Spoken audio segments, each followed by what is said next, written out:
1º de março de 2026. Evangelho segundo São Mateus, capítulo 17, versículo 1 a 9. Naquele tempo, Jesus tomou consigo Pedro, Tiago e João, seu irmão, e os levou a um lugar à parte, sobre uma alta montanha. E foi transfigurado diante deles, o seu rosto brilhou, como o sol, e as suas roupas ficaram brancas como a luz. Nisto apareceram-lhe Moisés e Elias, conversando com Jesus. Então Pedro tomou a palavra e disse: Senhor, é bom ficarmos aqui. Se queres, vou fazer aqui 3 tendas, uma para ti, outra para Moisés e outra para Elias. Pedro ainda estava falando quando uma nuvem luminosa os cobriu com sua sombra, e da nuvem uma voz dizia: Este é meu filho amado, o qual eu pus todo o meu agrado. Escutai-o. Quando ouviram isto, os discípulos ficaram muito assustados e caíram com o rosto em terra. Jesus se aproximou, tocou neles e disse: Levantai-vos e não tenhais medo. Os discípulos ergueram os olhos e não viram mais ninguém, a não ser somente Jesus.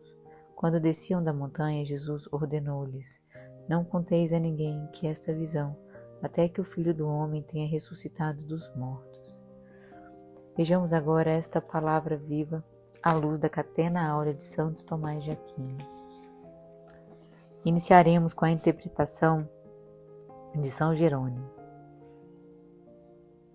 Mas pergunta-se como pode ter sido depois de 6 dias que Jesus os levou, sendo que o evangelista Lucas 18, mas a resposta é fácil, porque aqui se fala dos dias intermediários, enquanto Lucas conta também o primeiro e o último dia. Segundo São João Crisóstomo, o Senhor espera que passem 6 dias e não leve imediatamente seus discípulos à montanha, com o objetivo de que os demais discípulos não abriguem sentimento humano algum, isto é, alguma paixão de inveja, ou ainda para que, cheios de veementes desejos durante esse tempo, os que haveriam de subir-se aproximassem com a alma atenta. Segundo Rábano Mauro, mas com razão manifestou sua glória depois de 6 dias, porque depois das 6 idades ou épocas do mundo, terá lugar a ressurreição. Vejamos agora Orígenes, ou também porque todo este mundo visível foi feito em 6 dias completos, e aquele que transcende todas as coisas do mundo é quem pode subir ao monte, excelso, e contemplar a glória do Verbo de Deus. São João Crisóstomo, tomou ele a esses 3 discípulos porque eram os que ocupavam os 3 postos mais elevados. Veja como Mateus não oculta essa preferência desses 3 discípulos em relação a ele. O mesmo faz João, que relembra os principais elogios. A Pedro, o coro dos apóstolos foi alheio à emulação e à vanglória do mundo. Segundo São Hilário de Poitiers, também figura nos 3 que tomou consigo a futura eleição dos povos descendentes da tripla origem de Cã, Sem e Jafé. Vejamos agora Rábano Mauro. Ou também leva consigo somente 3, porque são muitos os chamados e poucos os escolhidos. Ou também porque os que conservam agora em sua alma para a fé da Santa Trindade gozarão depois da sua visão eterna. Remígio de Alcherre. O Senhor, para manifestar a seus discípulos a glória de seu brilho, os leva ao monte, por isso se segue, e levou-os à parte a um alto monte. Nisto o Senhor nos mostra que é preciso para todo aquele que deseja contemplar a Deus, não jazer nos prazeres baixos, senão elevar sua alma às coisas celestiais, mediante o amor das coisas superiores. Também mostrou a seus discípulos que não devem buscar a glória de seu brilho divino nas regiões baixas do mundo, porém no reino da beatitude celestial. São levados separadamente porque todos os santos estão separados, com toda a sua alma e pela intenção de sua fé, de todos os maus, e serão separados radicalmente no tempo vindouro. Ou também porque muitos são os chamados e poucos os escolhidos, e segue-se, transfigurou-se diante deles. Segundo São Jerônimo, o Senhor apareceu aos apóstolos como estará no dia do juízo. O que ninguém pense que o Senhor perdeu seu aspecto e forma verdadeira, ou a realidade de seu corpo, e que tomou para si um corpo espiritual ou aéreo. Mas o evangelista demonstra de que maneira ele se transfigurou, dizendo: o seu rosto ficou refulgente como o sol, e as suas vestiduras tornaram-se luminosas de brancas, que estavam estas palavras no manifesto de seu corpo, que resplandeciam, e suas vestiduras eram brancas. A substância não é, pois, tolhida, mas é o brilho que havia mudado. O Senhor efetivamente se transformou naquela glória com a qual virá depois o seu reino. A transfiguração lhe deu esplendor, mas não lhe tirou a figura. Suponhamos que seu corpo fosse espiritual. Como se transformariam suas vestiduras, porque se tornaram tão brancas que, segundo outro evangelista, nenhum lavandeiro sobre a terra os poderia tornar tão brancas. Tudo isso é corporal e susceptível ao tato, e não espiritual e etéreo, que ilude os olhos e é visto apenas em representação imaginária. Segundo Remy de Alcherre, e se o rosto do Senhor resplandeceu como o sol, e o dos santos resplandecerá também como o sol, será porventura igual ao resplandecer do Senhor, e o de seus servos, de maneira alguma.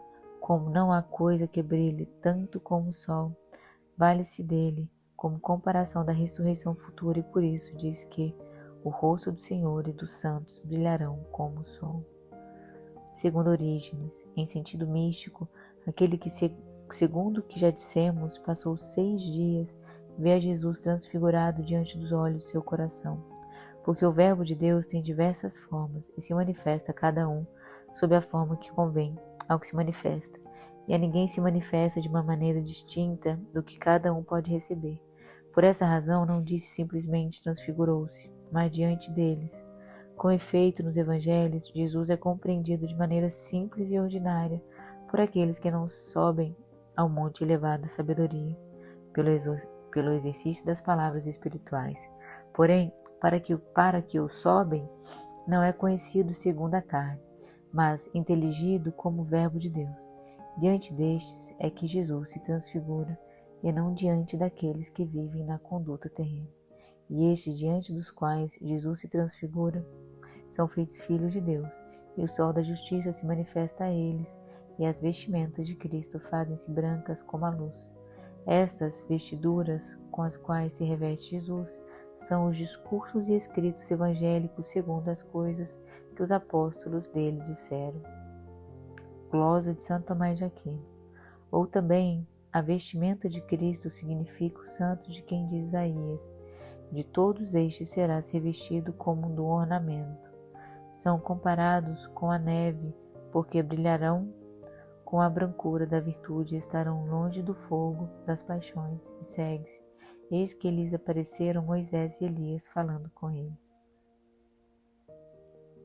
Segundo Santo Hilário de Poitiers, Moisés e Elias foram escolhidos entre todos os santos para assistir a Jesus, para nos manifestar que Cristo, em seu reino, está entre a lei e os profetas, com os quais ele julgará Israel, isto é, assistido por aqueles que o pregaram. Segundo Orígenes, se alguém compreende a lei espiritual que está de acordo com a palavra de Jesus e a sabedoria de Cristo, oculta nas profecias, este vê a Moisés e a Elias na mesma glória com Jesus. Segundo São Jerônimo, é de se considerar que o Senhor não quis dar aos escribas e os fariseus os sinais do céu que lhe pediam, e aos apóstolos, para argumentar sua fé, lhes dá o sinal do céu, nada menos do que o de fazer descer Elias do lugar onde estava e o de tirar Moisés de dentre os mortos, que é o que se havia ordenado a Acás por Isaías.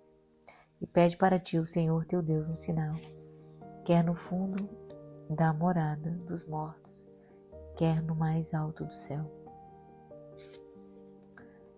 Segundo Emílio de Alcherre, ou de outra maneira, Pedro, depois de ter visto a majestade do Senhor e seus 2 servos, se deleitou de tal maneira que se esqueceu de tudo que é temporal e queria ficar ali eternamente.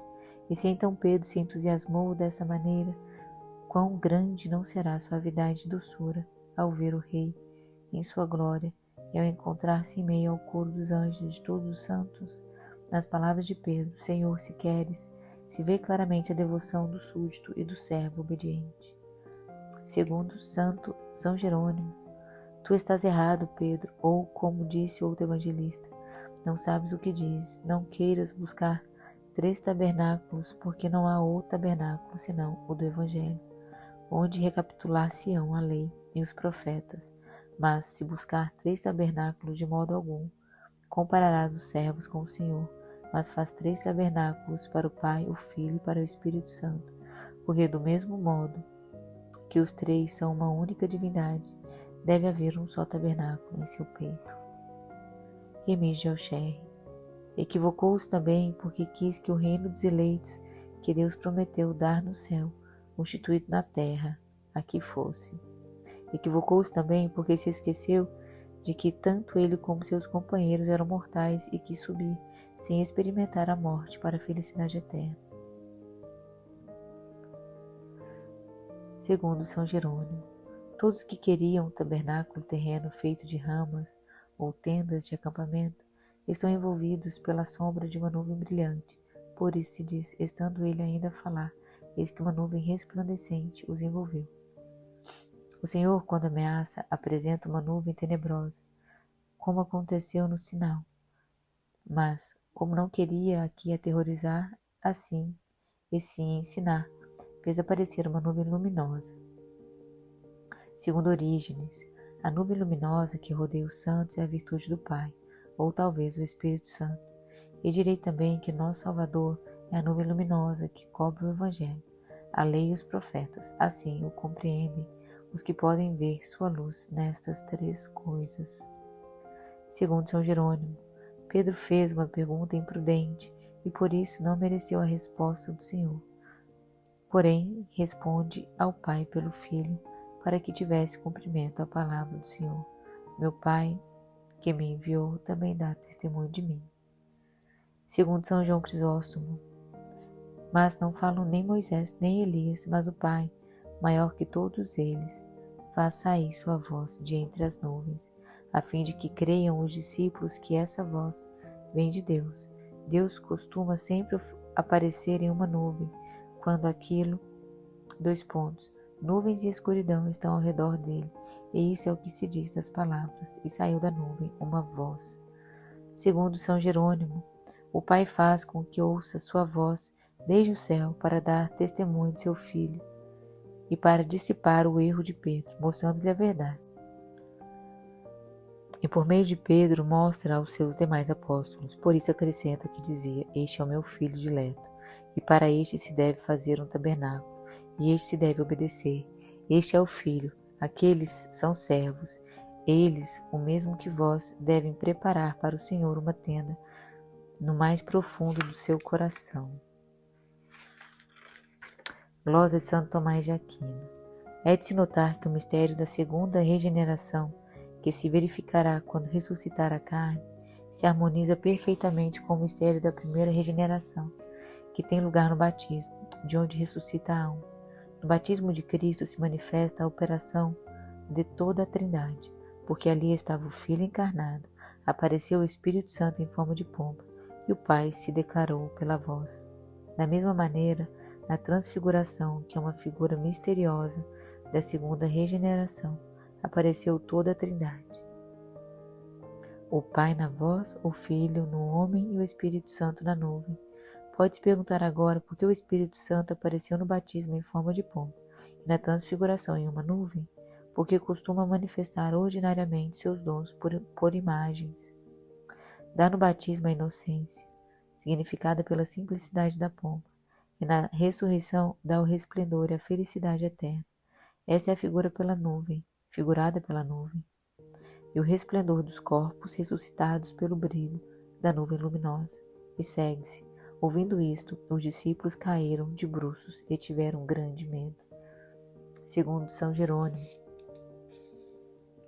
por 3 causas caíram aterrorizados de medo, porque compreenderam seu erro, porque ficaram envoltos pela nuvem luminosa e porque ouviram a voz de Deus Pai quando lhes falava. Com efeito, a fragilidade humana, não podendo suportar tão grande glória, se estremece com todo o seu corpo e toda a sua alma, caindo por terra, porque o homem, que não conhece sua medida, quanto mais quer se elevar para as coisas sublimes, mais desliza para as coisas mais baixas. Agora São Jerônimo. O Senhor, de modo clemente, vendo seus discípulos atirados no solo e incapazes de se levantar, aproxima dele e os toca. Com seu contato se desvanece o medo, e os debilitados membros adquirem robustez. Isso é o que significa Jesus aproximou-se deles e tocou-os, e curou com sua ordem os que havia curado com sua mão. Por isso segue e disse-lhes: levantai-vos, não temais. Primeiramente lhes tira o medo para lhes ensinar depois a doutrina, e segue-se. Eles então, levantando os olhos, não viram ninguém, exceto só Jesus. E não foi nem motivo que operou deste modo, porque se houvessem continuado ali Moisés e Elias com o Senhor, os discípulos não saberiam de quem a voz do Pai dava testemunho. Bem que depois de retirada a nuvem, o Senhor estava ali, e que se desvaneceram Moisés e Elias. Porque, depois de desaparecida a sombra da lei e dos profetas, voltam a encontrar ambas as coisas no Evangelho. E segue. Quando desciam do monte, Jesus fez a seguinte proibição: não digais a ninguém o que vistes, até que o Filho do Homem ressuscite dos mortos. Não quer que se publique entre os povos o que haviam visto, para que, ao ouvir a magnitude do prodígio, não crescem impossível, para que não vissem de escândalo aos homens rudes o fato de que, depois de tão grande glória, se seguisse a cruz. Segundo Remy de Alcher. Ou também porque, caso se divulgasse ao povo a majestade do Senhor, este mesmo povo se oporia aos príncipes e aos sacerdotes, impedindo a paixão. Deste modo, a redenção do gênero humano sofreria atraso. Que as palavras desse santo evangelho ecoem em nossos corações e perdoem os nossos pecados.